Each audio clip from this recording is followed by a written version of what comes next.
بسم اللہ الرحمن الرحیم۔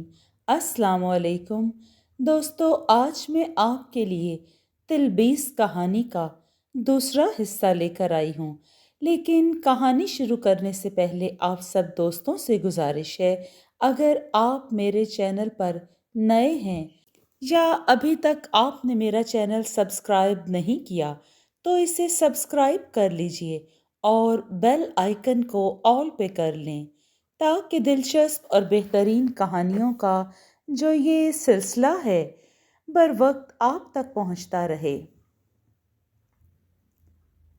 شور شرابہ سن کر چند افراد آئے جنہوں نے یوسف کی امداد کی اور یہ ملیچ انسان پکڑا گیا۔ سبھی اس حبشی کی جانب متوجہ ہو گئے جو حبشی کو کوڑے لگائے جانے لگے تاکہ وہ حقیقت اگلنے لگے۔ تھوڑی دیر میں ہی حبشی کی قوت برداشت جواب دے گئی۔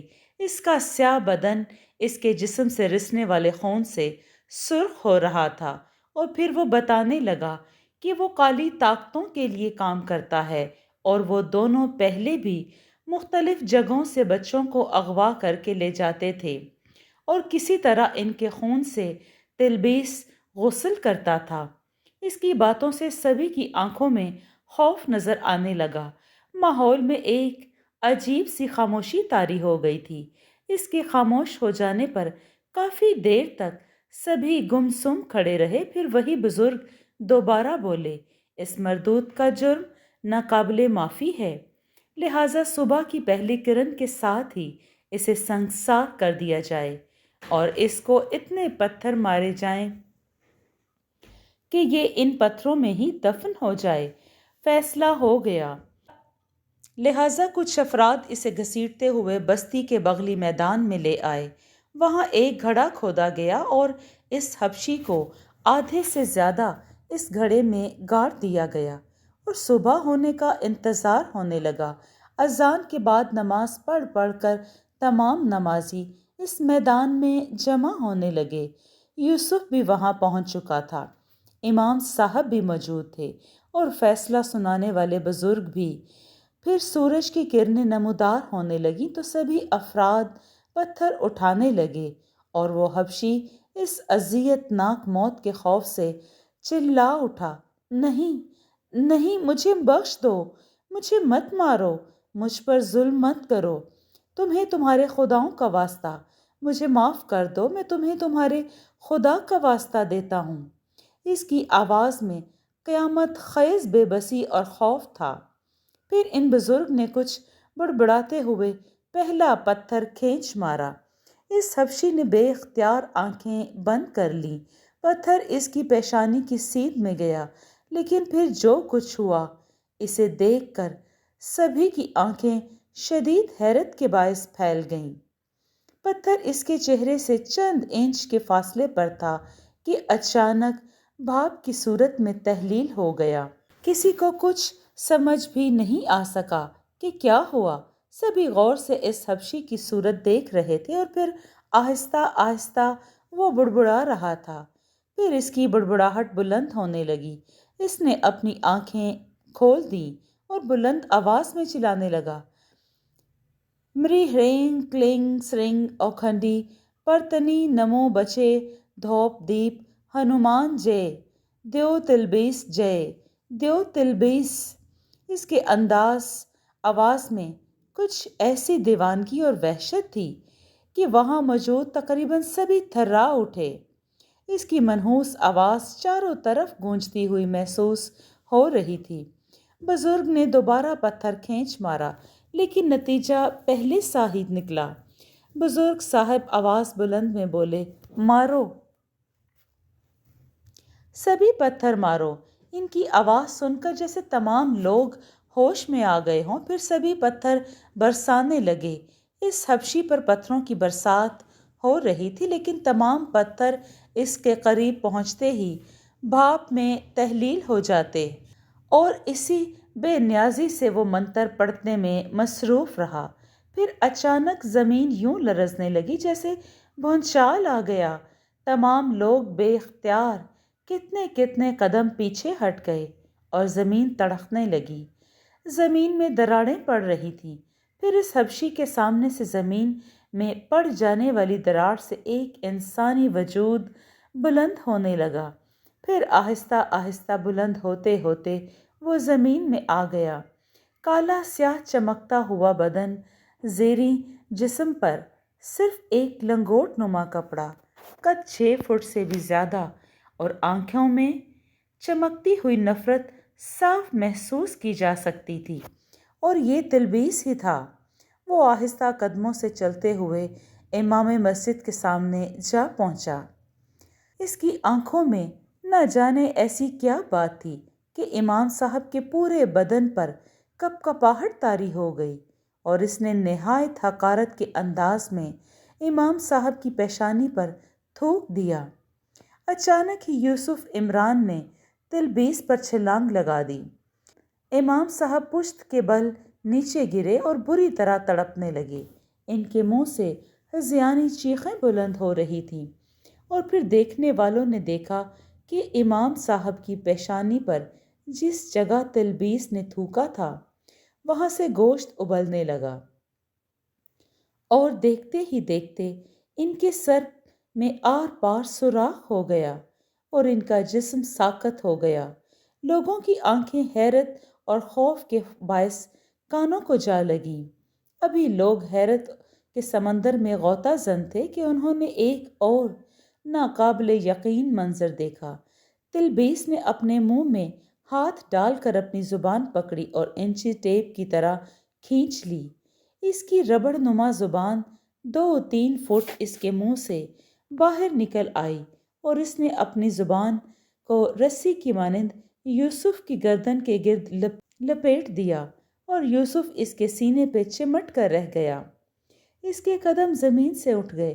پھر ایک ہلکی سی آواز کے ساتھ یوسف کی گردن اس کے کندھے سے جدا ہو گئی، اور یوسف کا سر کٹا زمین دھڑ پر گر کر تڑپنے لگا، اور اس کا سر ایک جانب لڑک گیا۔ تلبیس کی زبان دوبارہ اس کے کھلے ہوئے منہ میں گم ہو گئی۔ یوسف کا بوڑھا باپ چیختا ہوا اپنے بیٹے کی جانب دوڑا تو تلبیس نے اسے سر کے بالوں سے پکڑ لیا۔ اس کی انگلیاں سانپوں کی طرح لہرائیں اور یوسف کے باپ کی کھوپڑی میں اتر گئیں۔ وہ بیچارہ پوری طرح چیخ بھی نہ سکا، اور اس پر کپ کپاہٹ طاری ہو گئی۔ ان کو یوں محسوس ہوا جیسے زمین نے ان کے پاؤں جکڑ لیے ہوں۔ تلبیس ان کی جانب بڑھا تو اچانک مجمع سے آیت الکرسی کی آواز بلند ہونے لگی تو وہ ٹھٹک کر رک گیا۔ پھر ایک جانب سے کلمہ بلند ہونے لگا۔ بس پھر چاروں جانب سے مختلف آیتوں کی آوازیں بلند ہونے لگیں۔ یک بہ یک تلبیس کا وجود ہوا میں معلق ہوا اور بستی کی جانب پرواز کر گیا۔ سبھی لوگ اپنے گھروں کی جانب دوڑ پڑے۔ سبھی کو خطرہ تھا کہ تلبیس بستی کی جانب پہنچ گیا تو کہیں ان کے گھر والوں کو نقصان نہ پہنچائے۔ وہ سب بھاگ گئے اور پیچھے بے یار و مددگار پڑی لاشیں چھوڑ گئے۔ ان کے جاتے ہی وہ حبشی بھی خود بخود زمین سے باہر نکل آیا۔ اس کے ہونٹوں پر زہریلی مسکراہٹ رقصاں تھی۔ اس نے یوسف کے کٹے ہوئے سر کو ٹھوکر ماری اور دور جا گرا۔ تھوڑی دیر بعد تلبیس بھی وہاں آ پہنچا۔ اس کے کندھے پر امام صاحب کا بچہ، معصوم بچہ الماس، بے ہوش پڑا تھا۔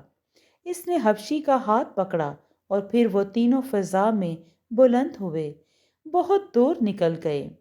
دوسری جانب بستی کے چوپال میں سبھی بستی والے موجود تھے اور تلبیس کے خاتمے کے بارے میں سوچ رہے تھے۔ بہت دیر تک بحث ہوتی رہی۔ آخر وہی بزرگ سب سے مخاطب ہوئے، اب کچھ نہیں ہو سکتا۔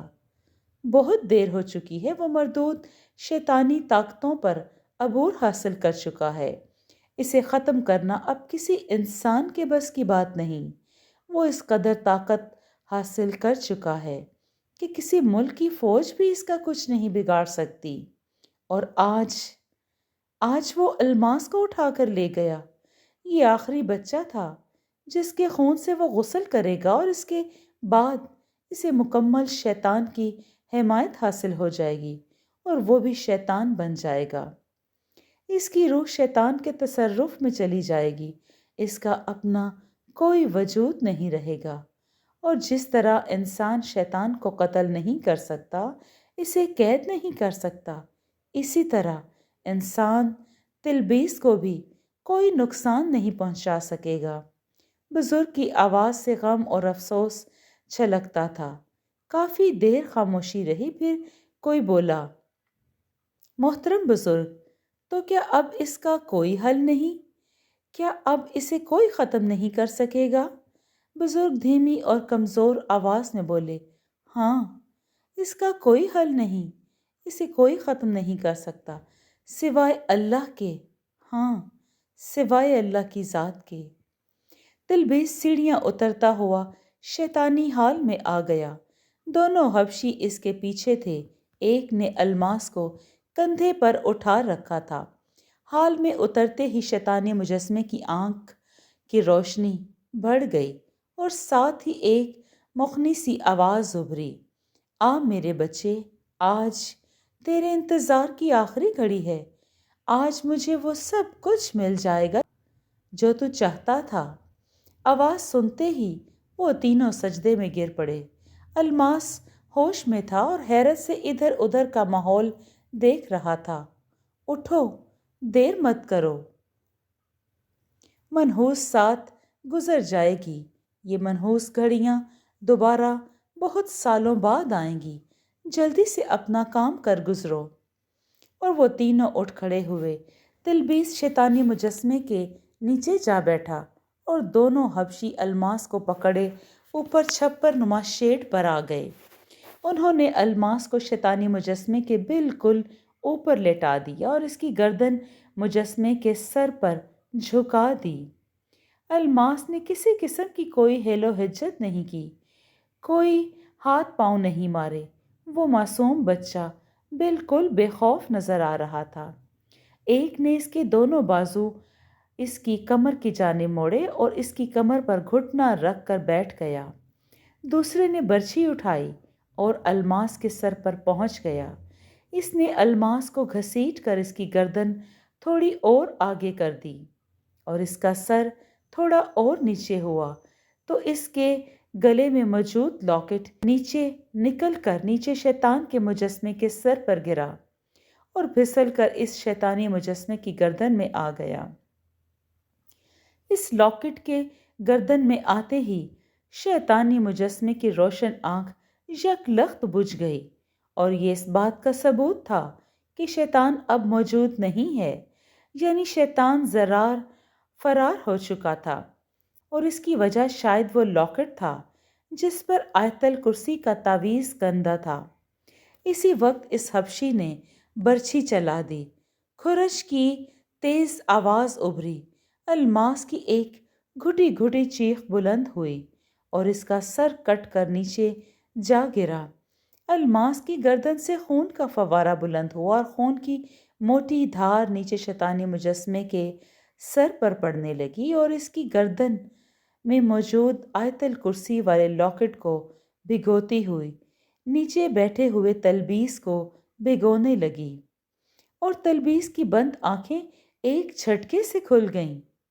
وہ محسوس کرنے کی کوشش کر رہا تھا کیا انہونی ہو چکی ہے، لیکن بات جب تک اس کی سمجھ میں آتی وہ مکمل طور پر خون میں بھیگ چکا تھا۔ بے ساختہ وہ چیخ اٹھا۔ اس کی دردناک چنگاڑ نے حال کی چٹانی دیواروں میں دراڑیں پڑ گئیں۔ دونوں حبشی بری طرح بوکھلا اٹھے۔ شیطانی مجسمہ بھی تڑکنے لگا اور پھر چند لمحوں میں ریزوں میں بکھر گیا۔ آیت الکرسی والا لاکٹ الماس کے خون میں تیرتا ہوا ایک جانب بہہ نکلا۔ تلبیس پورے حال میں اذیت سے چیختا ہوا ناچ رہا تھا۔ اس کی چیخیں پورے علاقے میں گونج رہی تھیں۔ اس کی چیخوں میں اتنا درد تھا کہ دھرتی پر کپ کپاہٹ طاری ہو گئی، پہاڑوں پر رشا کی سی کیفیت طاری ہو گئی اور فلک بوس پہاڑ ریت کی صورت میں زمین بوس ہونے لگے۔